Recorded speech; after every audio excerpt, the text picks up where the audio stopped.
Hello, we are back. It is Philip Evans and my co-pilot Neil Fuisland. Hello. And we are here again with the John Hughes thing. We're going to crank out 3 reviews today, and after that, it'll be the end. No more John Hughes after today. And the first film we're going to discuss is Pretty in Pink from 1986. That's the first time I fell in love. I bet it is. Molly I Ringwald. bet it is. Love Molly Well, Ringwald. Well, before I begin, I'd like to say like and subscribe because the show is pretty damn good. Please like and subscribe and continue to spread the word, man. Yep. So, Pretty in Pink, Neil, came Yes. out in 1986, a year before you started college. That's exactly right. This movie, once again, directed by John Hughes, starring the great Molly Ringwald. Love her still. Starring John Cryer as Ducky, James Spader as the witch bad guy a-hole, which he did very well. Absolutely. And he also starred. Oh God, what the hell is the name? The redhead kid. Oh, the guy that Molly Ringwald fell in love with. Yes. Okay. Yeah. Oh, and Harry Dean Stanton as her dad, which R.I.P. sir. Yeah. He died Yeah. in 2017, I believe. That's Gone too right. soon. That's right. I missed you.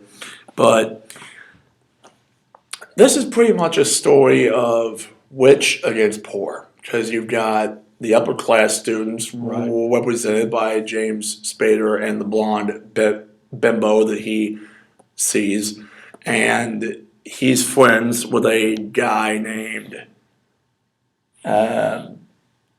Blaine. Yeah. I'm not making that up. That's right. That is That's named exactly. Blaine. It's It's a classic white rich person's name. Yeah. Yeah. well, that actually makes sense because I'm going to say this right now. He is the weakest part of the film. I mean, he is so bland, so boring. I had never seen him before in anything before this or after this. Gotcha. He's the weakest part of the film.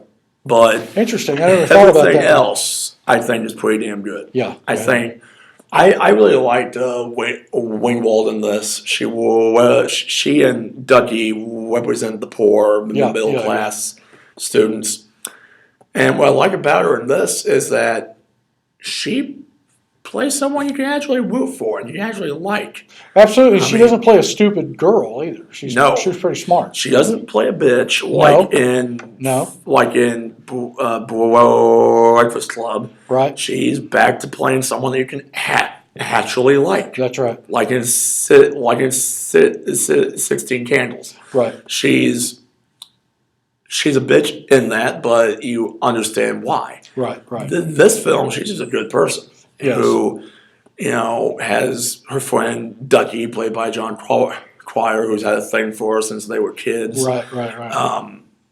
She has a friend who's older, and she, I think, wants to be a clothes designer because they show her making stuff, hence the pink dress she wears at the end of the film. Right. But I think the thing that makes this film work the most is the supporting cast.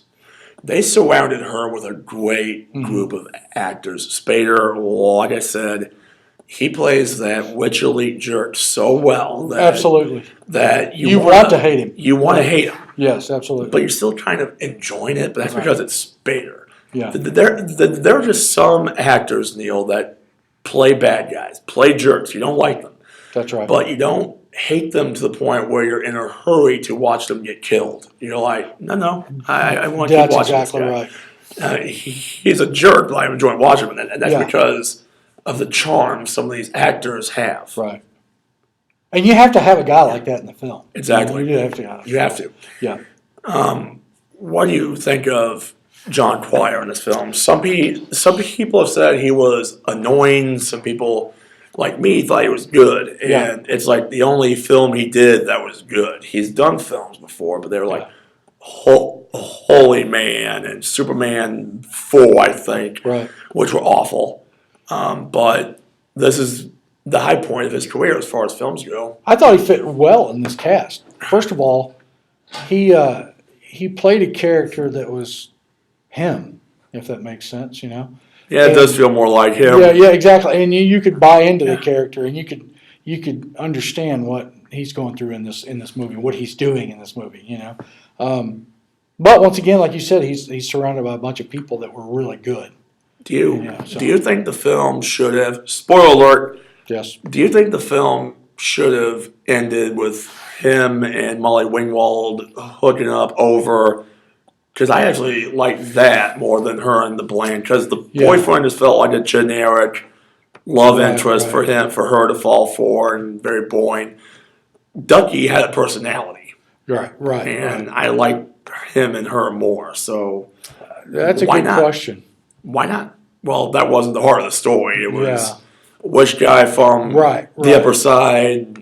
So I kind of get why they went with that, but why they have to make the guy so damn boring? Right, and the thing is, you know, if it would have been the true love story if she found her roots, to somebody that's always been around her and somebody always loved her, and she went with that as opposed to the rich guy, you know. So Yeah, screw the witch. yeah, exactly. Eat the rich. What's the Yeah, eat the whole. I don't That's care. right. Yeah, I really liked this film. Mhm. I thought it was a good one. Harry Dean Stanton breaks your heart in that one scene when she finally tells him to accept that Mom left us Yes. and all that stuff.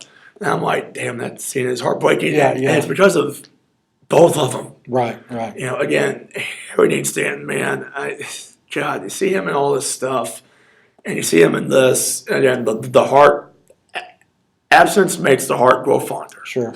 That I love that, and I truly believe that when a show goes away for a while and it comes back, you're like, oh. Right. Or when an actor dies, you go back and watch a lot of their work, and you're like, man, why did we lose that one? Right, right. Interesting. But what are your thoughts on the film as far as like where do you like you were the John Hughes guy, so Yeah. if you had to rank them, where would this be? Excuse me. 16 Candles, one of my all-time favorites. Breakfast Club, this was probably third, probably something around in there. Because 16 Candles, hysterical. It's the first time I was really introduced to Molly Ringwald, I thought. I think that's Yeah. how a lot of people Yeah, were exactly. introduced But, to Ringwald. but when Breakfast Club came around too, it's like all A-listers. Everybody in that group At that point, at yeah, that point were incredible. they were all up here. It was a natural progression from that to Pretty in Pink. So I thought, yeah, I still love Molly. Yeah. I don't know if we talked about this before, but I saw Molly Ringwald in a movie with Keanu Reeves. She was his wife. She was only made really a cameo appearance a couple times, and you heard her voice on the phone. Keanu Reeves was like a diamond dealer, a diamond thief. Is this a newer film? It's a or- newer one. It's Oh. within 17, 18. I think it was on Amazon Prime. Oh, I don't have that, Yeah. but I hope she was good. Which the she was, small time she had. she was okay. She was very good. I really didn't see her face very much, Oh, but yeah. it's very interesting. So Well, I think we went out of stuff to say about this film, but just say it's a good film. It's Yep. worth watching, and if you're wondering why my voice was so grovelly before, it's because it was dry and I had to cough. I'm sorry, guys. I thought you were crying because you wanted to be with me. Do I have to tell your wife about your late Yeah. homosexual tendencies? That's the first time Neil. she's heard that. So, well, thank you Okay. Thanks for letting us review that. No So, problem, Neil. absolutely. And we'll be back with one of his all-time best, Ferris Bueller's Day Off. One of the best ones.